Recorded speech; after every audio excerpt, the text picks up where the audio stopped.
வணக்கம் நண்பர்களே, இன்றைக்கி நம்ம இந்த வீடியோவில் பார்க்க போகிறது 7th ஸ்டாண்டர்ட் முதல் பருவம் இயல் 3ல் இருக்கக்கூடிய வினாக்கள் தான் பார்க்க போகிறோம். நியூ புக்கில் இருக்கக்கூடிய வினாக்கள் தான். இந்த வீடியோ வந்து கண்டிப்பாக உங்களுக்கு ரொம்ப யூஸ்ஃபுல்லாக இருக்கும். டிஎன்பிசி டிஎன்டெட்டு ப்ரிப்பேர் பண்ணிகிட்டு இருக்கவங்களுக்கு பொது தமிழில் 100 மார்க்ஸ் ஸ்கோர் பண்ணுறதுக்கு நம்ம புக்கில் இருந்து வரி வரியாக ஒரு லைன் கூட விடாமல் முக்கியமான கொஷின்ஸ் வந்து நம்ம ப்ரிப்பேர் பண்ணி கொண்டு வந்திருக்கோம். கண்டிப்பாக உங்களுக்கு இந்த வீடியோ ரொம்பவே யூஸ்ஃபுல்லாக இருக்கும். உங்களோட ஃப்ரெண்ட்ஸ் அண்ட் ரிலேட்டிவ்ஸ் யாராவது டிஎன்பிசி ப்ரிப்பேர் பண்ணிட்டு இருக்க கண்டிப்பாக இந்த வீடியோ உங்களுக்கு ஷேர் பண்ணுங்கள். ரொம்ப பயனுள்ள வீடியோ தான் இருக்கும். சரி, வாங்க நம்ம இப்போ ஃபர்ஸ்ட் கொஸ்டின் பார்க்கலாம். கொஸ்டின் நம்பர் 1 பாருங்க. அன்னம் விடு தூது என்னும் இதழை நடத்தியவர் ஜெயம் கொண்டான், புகழேந்தி, மீ ராஜேந்திரன், சுரதா. ஸோ இதுக்கு சரியான ஆன்சர் என்ன அப்படின்னு பார்த்தீங்கன்னா மீ ராஜேந்திரன். ஓகேவா, me Rajendran. Next question number 2 பாருங்க. மீ ராஜேந்திரன் எழுதிய நூல்களில் தவறானவை. சரியானவை கேட்கல, தவறானவை என்னென்னு தான் கேட்டிருக்காங்க. ஊசிகள், குக்கு, 3 6, வாய் இந்த பக்கம், தேன்மழை. ஸோ இதில் சரியானது என்னென்னு கேட்கல, தவறானதாக கேட்டிருக்காங்க. ஸோ தவறானது என்னென்னு பார்த்தீங்கன்னா தேன்மழை. ஓகேவா, ஸோ அப்போ மீதி இருக்க எல்லாமே அவர் எழுதிய நூல்கள் தான். ஊசிகள், குக்கு, 3 6, வாய் இந்த பக்கம். ஓகேவா, ஸோ யாருக்கா தெரிஞ்சுன்னா கமெண்ட் பண்ணுங்கள். தேன்மலை யார் எழுதிய நூல்கள்னு கமெண்ட் பண்ணுங்கள். ஓகேவா, நெக்ஸ்ட் கொஸ்டின் நம்பர் 3 பாருங்கள். சபதம். சபதம் அப்படின்னா அதோட பொருள் என்ன அப்படின்னு கேட்டிருக்காங்க. வெற்றி, குறிக்கோள், சூளுரை, சூழல். ஸோ இதுக்கு சரியான ஆன்சர் என்ன அப்படின்னு பார்த்தீங்கன்னா சூளுரை. இதுக்கு சரியான ஆன்சர் சூளுரை. ஓகேவா, நெக்ஸ்ட் கொஷின் நம்பர் 4 பாருங்கள். ஒரு பொறுத்துக்க கொடுத்துருக்காங்க. ஸோ இங்கே என்ன கொடுத்துருக்காங்க பாருங்கள். இது வந்து சொல்லும் பொருளும். ஓகேவா, ஜீவன், அடுத்தல சத்தியம், மோகித்து, ஆனந்த தரிசனம், வையம். இந்த பக்கம் என்ன கொடுத்துருக்காங்கன்னா உலகம், மகிழ்வான காட்சி, உயிர், உண்மை, விரும்பி. ஸோ இப்போ நம்ம இதை மேட்ச் பண்ணிடலாமா? ஃபஸ்ட்டு ஜீவன். ஜீவன் அப்படின்னா உயிர். ஜீவன் அப்படின்னா என்னது? உயிர். சத்தியம். சத்தியம்னா உண்மை. சத்தியம்னா உண்மை. மோகித்து. மோகித்து அப்படின்னா விரும்பி. மோகித்துனா விரும்பி. ஆனந்த தரிசனம் அப்படின்னா மகிழ்வான காட்சி. மகிழ்வான காட்சி. வையம். வையம் அப்படின்னா உலகம். ஓகேவா, 5 4 1 2 3. ஸோ இதுதான் கரெக்டான ஆன்சர். செக் பண்ணிக்கோங்க. ஓகேவா, ஸோ நெக்ஸ்ட் நம்ம பார்க்க போகிறது கொஷின் நம்பர் 5 பாருங்கள். வானில் முழு நிலவு அழகாக டேஸ் அளித்தது. ஆப்ஷன் பாருங்கள். நயப்பு, தரிசனம், தனிவு, தீயகம். ஸோ இதுக்கு சரியான ஆன்சர் என்ன பார்த்தீங்கன்னா வானில் முழு நிலவு அழகாக தரிசனம் அளித்தது. ஓகேவா, ஸோ இதுதான் கரெக்டான ஆன்சர். நெக்ஸ்ட் கொஸ்டின் நம்பர் 6 பாருங்கள். இந்த டேஸ் முழுவதும் போற்றும்படி வாழ்வதே சிறந்த வாழ்வு. வையம், வானம், ஆழி, கானகம். ஸோ சரியான ஆன்சர் என்னென்னு பார்த்தீங்கன்னா வையம். வையம்னா உலகம். ஓகேவா, ஸோ இந்த வையகம் முழுவதும் போற்றும்படி வாழ்வதே சிறந்த வாழ்வு. நெக்ஸ்ட் கொஸ்டின் நம்பர் 7 பாருங்கள். ஜீவன் இல்லாமல் என்னும் சொல்லை பிரித்து எழுத கிடைப்பது. ஸோ இதுக்கு ஆன்சர் பாருங்கள். சீது ப்ளஸ் நில்லாமல், சீவன் ப்ளஸ் நில்லாமல், சீவன் ப்ளஸ் இல்லாமல், சீவ ப்ளஸ் இல்லாமல். ஸோ சரியான ஆன்சர் என்னென்னு பார்த்தீங்கன்னா சீவன் ப்ளஸ் இல்லாமல். சீவன் இல்லாமல். ஓகேவா, நெக்ஸ்ட் கொஸ்டின் நம்பர் 8 பாருங்கள். விலங்கொடித்து பிரித்து எழுதுக. விலம் கூட்டல் கொடித்து, விளம் கூட்டல் ஒடித்து, விலன் கூட்டல் ஒடித்து, விலங்கு கூட்டல் ஒடித்து. ஸோ இதுக்கு சரியான ஆன்சர் என்னென்னு பார்த்தீங்கன்னா விலங்கு கூட்டல் ஒடித்து. விலங்கொடித்து. நெக்ஸ்ட் கொஸ்டின் நம்பர் 9 பாருங்கள். காட்டை ப்ளஸ் எரித்து சேர்த்து எழுதுக. காட்டை எரித்து, காட்டை எரித்து, காடு எரித்து, காடு எரித்து. ஸோ இதுக்கு சரியான ஆன்சர் என்னன்னு பார்த்தீங்கன்னா காட்டை எரித்து. ஓகேவா, நெக்ஸ்ட் கொஸ்டின் நம்பர் 10 பாருங்கள்.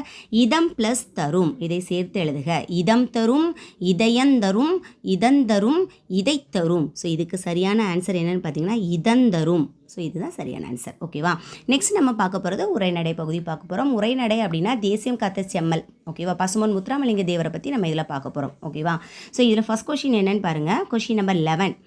கொஷின் நம்பர் 11 பார்க்கலாமா?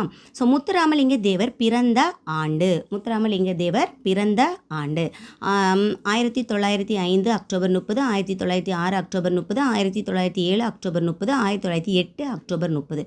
ஸோ இதுக்கு சரியான ஆன்சர் என்ன அப்படின்னு பார்த்தீங்கன்னா 1908 அக்டோபர் 30. ஓகேவா, நெக்ஸ்ட் கொஸ்டின் நம்பர் 12 பாருங்கள். முத்துராமலிங்க தேவர் பிறந்த மாவட்டம். அவர் எந்த மாவட்டத்தில் பிறந்தார்? ஆப்ஷன் பாருங்கள். தேனி, ராமநாதபுரம், கோவை, திண்டுக்கல். ஸோ சரியான ஆன்சர் என்ன அப்படின்னு பார்த்தீங்கன்னா அவர் ராமநாதபுரம் மாவட்டத்தில் பிறந்திருப்பார். அந்த ராமநாதபுரம் மாவட்டத்தில் அவருடைய ஊர் என்ன அப்படின்னு பார்த்தீங்கன்னா பசும்பொன். இதை நோட் பண்ணி வச்சுக்கோங்க. பசும்பொன். பசும்பொன்.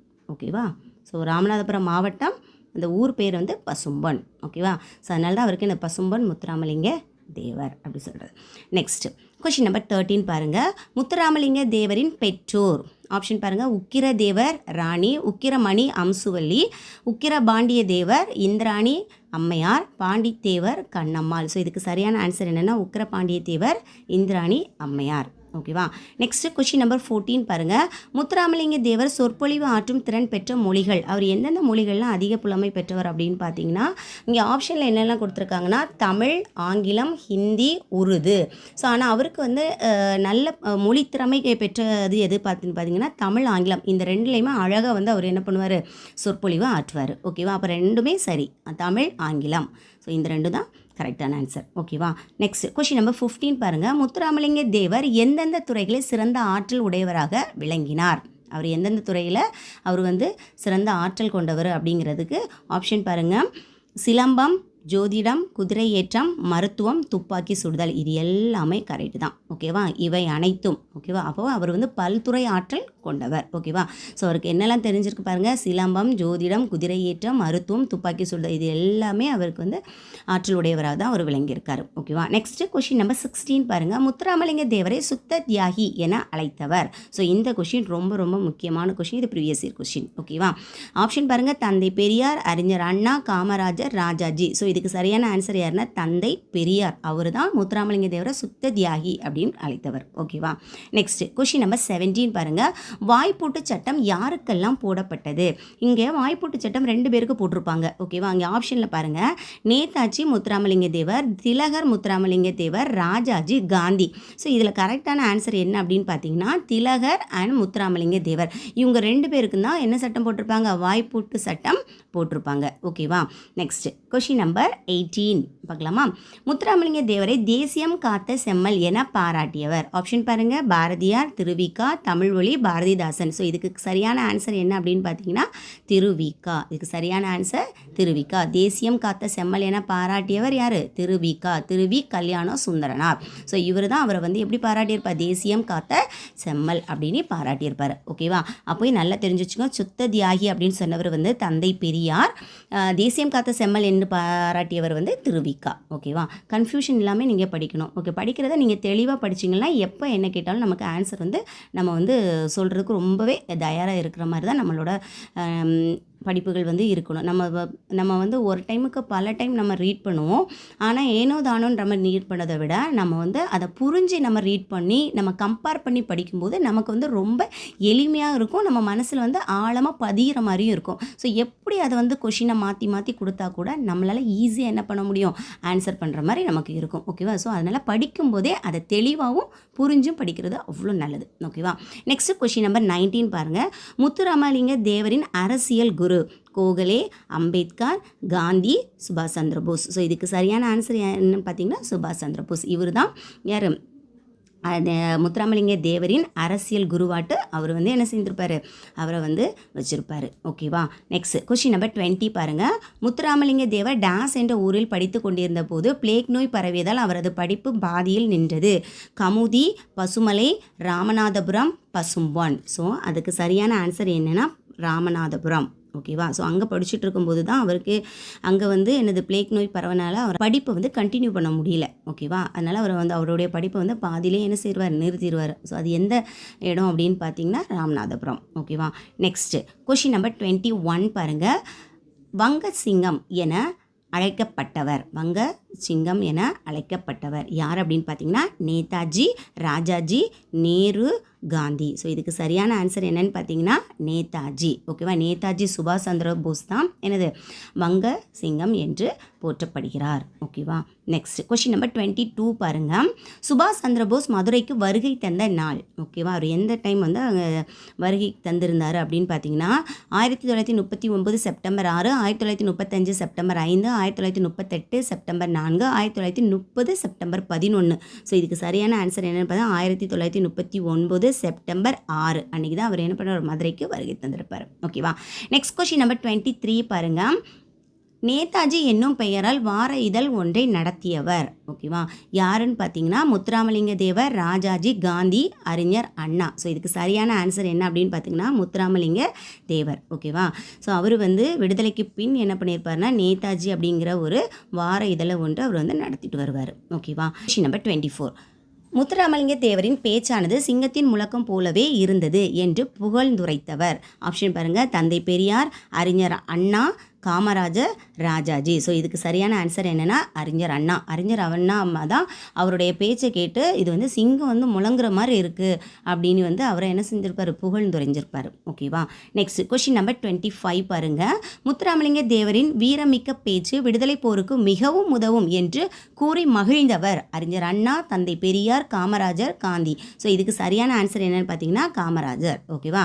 ஸோ காமராஜர் தான் என்ன அவருடைய வீரமிக்க பேச்சை பார்த்து இவருடைய பேச்சு வந்து விடுதலை போருக்கு என்னது உதவும் அப்படின்னு அவர் வந்து அவரை மகிழ்ந்து கூறியிருப்பார். ஓகேவா.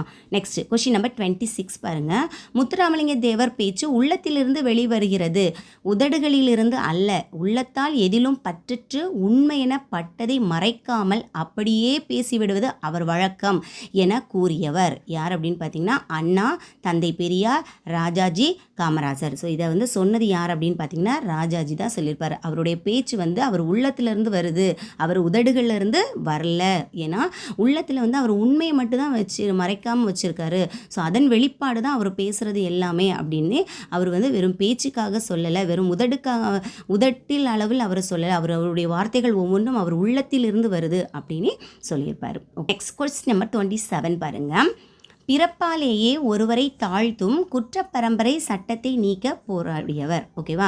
பிறப்பாலேயே ஒருவரை தாழ்த்தும் குற்றப்பரம்பரை சட்டத்தை நீக்க போராடியவர் யார் அப்படின்னு பார்த்தீங்கன்னா ராஜாஜி, முத்துராமலிங்க தேவர், நேதாஜி, காந்திஜி. ஸோ இதுக்கு சரியான ஆன்சர் என்னன்னு பார்த்தீங்கன்னா முத்துராமலிங்க தேவர். ஓகேவா. அதாவது குற்றப்பரம்பரை சட்டத்தை எதிர்த்து போராடியவர் யார், முத்துராமலிங்க தேவர். ஓகேவா. அடுத்தல கொஸ்டின் நம்பர் 28 பாருங்கள். குற்றப்பரம்பரை சட்ட எதிர்ப்பு மாநாடு நடந்த இடம் அது எங்கே நடந்துச்சு அப்படின்னு பார்த்தீங்கன்னா கமுதி, பசுமலை, ராமநாதபுரம், மதுரை அப்படின்னு கேட்டால் சரியான ஆன்சர் என்னன்னு பார்த்தீங்கன்னா கமுதி.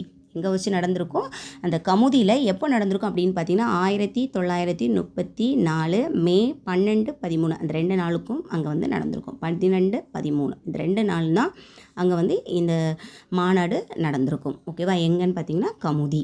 ஓகே, நோட் பண்ணிக்கோங்க. நெக்ஸ்ட் கொஸ்டின் நம்பர் 29 பாருங்கள். மதுரையிலிருந்து நூற்பாலை ஒன்றில் வேலை செய்த தொழிலாளர்களின் உரிமைக்காக தோழர் டேஷுடன் இணைந்து 1938 ஆண்டு போராட்டம் நடத்தினார். அதாவது மதுரையில் வந்து நூற்பாலையில் வந்து வேலையை செய்கிற அந்த தொழிலாளர்கள் உரிமைக்காக இவங்க போராடி இருப்பாங்க. இவர் கூடால ஒருத்தர் போராடி இருப்பார்.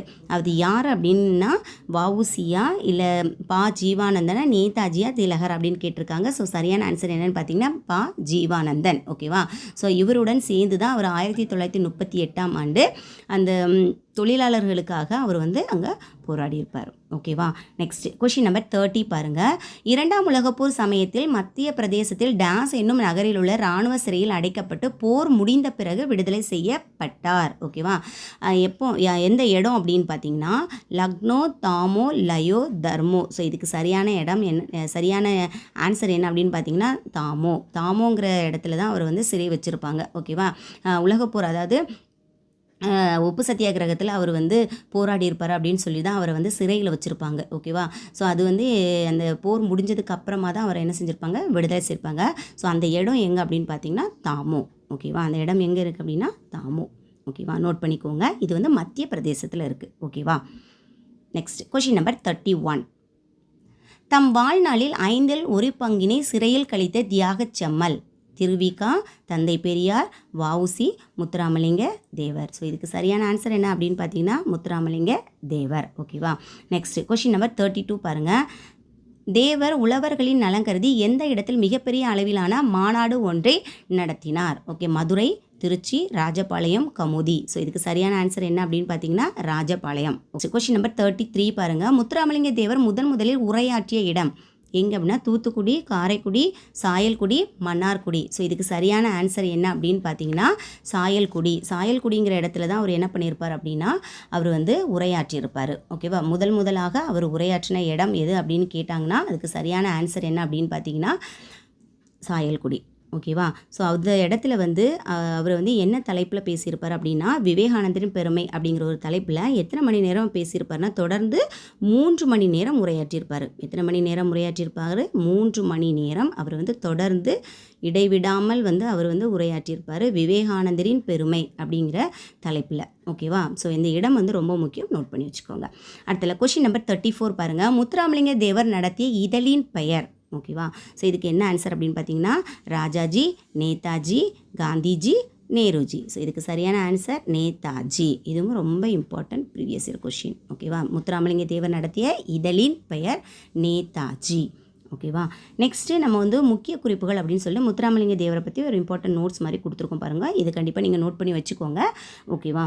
ஸோ இதில் என்ன கொடுத்துருக்கோம் அப்படின்னு பார்த்தீங்கன்னா, சிறப்பு பெயர்கள். ஃபஸ்ட்டு அவருடைய என்னென்ன சிறப்பு பெயர்கள் அவருக்கு இருக்குது அப்படின்னு பார்த்தீங்கன்னா, தென்னாட்டின் சிங்கம், தேசியம் காத்த செம்மல், வித்யா பாஸ்கர், வேதாந்த பாஸ்கர், பிரணவ கேசரி, சன்மார்க்க சண்டமாருதம், இந்து புத்திர சமயமேதை. இது எல்லாமே நம்ம புக் இன்சைடில் இருக்குது. ஓகேவா? ஸோ இது சிறப்பு பெயர்கள் ரொம்ப முக்கியம், நோட் பண்ணி வச்சுக்கோங்க. அடுத்தல இவருடைய பிறப்பு. அவர் எப்போ பிறந்தார் அப்படின்னா 1908 அக்டோபர் 30 இது பிறந்திருப்பார். ஓகே.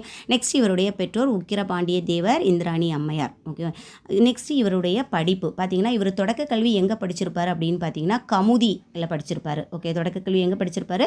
கமுதியில் படிச்சிருப்பாரு. நெக்ஸ்ட் உயர்நிலை கல்வி எங்கே படிச்சிருப்பாரு அப்படின்னா, மதுரை மற்றும் ராமநாதபுரம். மதுரையில் வந்து பசுமலைங்கிற பள்ளியில் படிச்சிருப்பாரு. அதுக்கப்புறமா ராமநாதபுரத்துலேயும் அவர் கல்வி பயின்றிருப்பார். ஓகேவா? இந்த மாவட்டத்தில் வந்து பிளேக் நோய் பரவினால அவருடைய படிப்பை வந்து அவர் பாதியிலே நிறுத்திட்டார். அதுக்கப்புறமா அவருடைய பல்துறை ஆற்றல் வந்து அவருக்கு நிறைய பேர் இருந்திருக்கு. ஸோ அது என்னென்ன ஆற்றல் அப்படின்னு பார்த்தீங்கன்னா, பல்துறை ஆற்றல் பாருங்கள், தமிழ், ஆங்கிலம் இந்த 2 மொழியும் அவர் வந்து சொற்பொழி ஆற்றுவதில் ரொம்ப சிறந்தவர். ஓகேவா? அது போக அவர் வந்து சிலம்பம், குதிரை ஏற்றம், துப்பாக்கி சுடுதல், ஜோதிடம், மருத்துவம் இதிலெல்லாம் ரொம்ப சிறந்து விளங்கியிருக்காரு. ஓகேவா? அதே மாதிரி அவருக்கு இளமையிலேயே அரசியல் ஆர்வமும் அதிகமாக அவருக்கு இருந்திருக்கு. ஓகே. நெக்ஸ்ட்டு வாய்ப்பூட்டு சட்டம். வாய்ப்பூட்டு சட்டம் பாருங்கள், இங்கே வந்து தேவர் அதாவது முத்துராமலிங்க தேவருக்கும் திலகருக்கு தான் போட்டிருப்பாங்க. தென்னிந்தியாவில் வந்து தேவருக்கு வாய்ப்பூட்டு சட்டம் போட்டிருப்பாங்க. வட இந்தியாவில் திலகருக்கு வாய்ப்பூட்டு சட்டம் போட்டிருப்பாங்க. ஓகேவா? நெக்ஸ்ட் அவர் நடத்திய இதழ் பார்த்தீங்கன்னா நேதாஜி. அவர் நடத்திய இதழ் வந்து எனது நேதாஜி. அடுத்தல இவருடைய அரசியல் குரு யாருன்னு பார்த்தீங்கன்னா, நேதாஜி சுபாஷ் சந்திர போஸ். அதாவது நேதாஜி சுபாஷ் சந்திர போஸ் தான் அவருக்கு வந்து யார்? அவருடைய அரசியல் குரு. அவருக்கு வந்து அவருடைய பெயர், சிறப்பு பெயர் என்ன பார்த்தீங்கன்னா, பங்க சிங்கம். ஓகேவா? நெக்ஸ்ட்டு அவர் வந்து என்னென்ன மாநாடுகளுக்கெல்லாம் வந்து தலைமை தாங்கியிருந்தார் அப்படின்னா, குற்றப்பரம்பரை சட்ட எதிர்ப்பு மாநாடு. ஸோ இது எங்கே நடந்துச்சு அப்படின்னு பார்த்தீங்கன்னா, 1934 கமுதி அங்கே வந்து நடத்தி அதில் வந்து அவர் என்ன பண்ணியிருப்பார் அப்படின்னா, அந்த தொடர் போராட்டத்தில் அந்த சட்டத்தையே அவர் வந்து நீக்கியிருப்பார். ஓகே. அதில் அவர் என்ன பண்ணியிருப்பார் அப்படின்னு பார்த்துட்டோம்னா, ஆலய நுழைவு போராட்டம். இது எப்போ நடந்திருக்கு அப்படின்னு பார்த்தீங்கன்னா, 1939 ஜூலை 8 அன்றைக்கி தான் இந்த போராட்டம் நடந்திருக்கும். அதாவது அந்த காலத்தில் வந்து மதுரை மீனாட்சி அம்மன் கோயிலுக்குள்ளே போனால் ஒரு சில சாரர்களுக்கு வந்து தடை இருந்துச்சு. அந்த தடையை எதிர்த்து அவர் போராடினது தான் இந்த ஆலய நுழைவு போராட்டம். இது எப்போன்னா 1939. ஓகேவா? நெக்ஸ்ட்டு தொழிலாளர் சங்க தலைவராக இருந்த இடம். ஓகேவா? அதுக்கப்புறமா அவர் வந்து தொழிலாளர் சங்கத்துக்கு தலைவராக இருந்திருக்காரு. எந்த டைம் அப்படின்னு பார்த்தீங்கன்னா, 1938 மதுரையில் 23 தொழிலாளர் சங்கத்துக்கு அவர் வந்து தலைவராக இருந்திருக்காரு. எவ்வளோ தொழிலாளர் சங்கத்திற்கு? 23 தொழிலாளர் சங்கத்திற்கு அவர் தலைவராக இருந்திருக்கிறாரு. அதுக்கப்புறமா இவருக்கு வந்து ஒரு முக்கியமான பாயிண்ட் என்ன அப்படின்னு பார்த்தீங்கன்னா, அவர் பெண் தொழிலாளர்களுக்கு அவர் வந்து மகப்பேறு காலத்தில் ஊதியத்துடன் கூடிய விடுப்பு வேணும் அப்படின்னு போராடியவரும் யார் அப்படின்னு பார்த்தீங்கன்னா, நம்மளுடைய முத்துராமலிங்க தேவர் தான். ஓகேவா? இது வந்து ரொம்ப ரொம்ப இம்பார்ட்டன்ட் ஒரு பாயிண்ட்ஸை நீங்கள் கண்டிப்பாக நோட் பண்ணி வச்சுக்கோங்க. பெண் தொழிலாளர்களுக்கு மகப்பேறு காலத்தில் ஊதியத்துடன் கூடிய விடுப்பு இருக்கணும் அப்படின்னு போராடியவர். ஓகேவா? அடுத்து பார்த்தீங்கன்னா, இவர் வந்து இயற்கை எய்திய நாள் என்னைக்கு அப்படின்னா, 1963 அக்டோபர் 30 வந்து அவர் இயற்கை எழுதியிருப்பார். நம்ம தமிழக அரசு இந்திய நாடாளுமன்றத்தில் வந்து அவருக்கு வந்து திருவுருவ சிலை வச்சுருக்காங்க. 1995 அவருக்கு வந்து தபால் தலை வந்து வெளியிடப்பட்டது. ஓகேவா? ஸோ இது எல்லாமே வந்து ரொம்ப இம்பார்ட்டன்ட் நோட்ஸு. கண்டிப்பாக உங்களுக்கு இந்த வீடியோ பிடிச்சிருக்குன்னு நினைக்கிறேன். இந்த வீடியோ உங்களுக்கு பிடிச்சிருந்தா உங்கள் ஃப்ரெண்ட்ஸ் அண்ட் ரிலேட்டிவ் கண்டிப்பாக ஷேர் பண்ணுங்கள். அப்படியே மறக்காமல் நம்ம சேனலையும் லைக் பண்ணிக்கோங்க, சப்ஸ்கிரைப் பண்ணிக்கோங்க. அடுத்து இன்னொரு வீடியோவில் பார்க்கலாம். நன்றி, வணக்கம்.